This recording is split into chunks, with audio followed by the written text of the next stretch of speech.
দাদা আমার পেছনে দুটো গুন্ডা পড়ে আছে, আমার যদি এখন না কোথাও কোনো জায়গা থাকলে। ঠিক আছে, ভেতরে গেলে কে যাও। ঠিক আছে।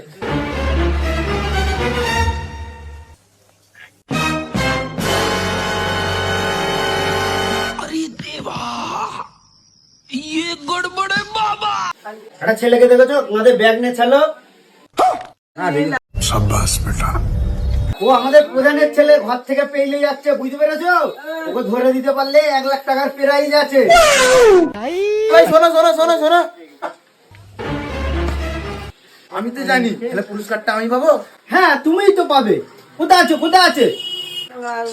আছে ওর ভিতরে আছে। ও ভাইয়া ধোকা।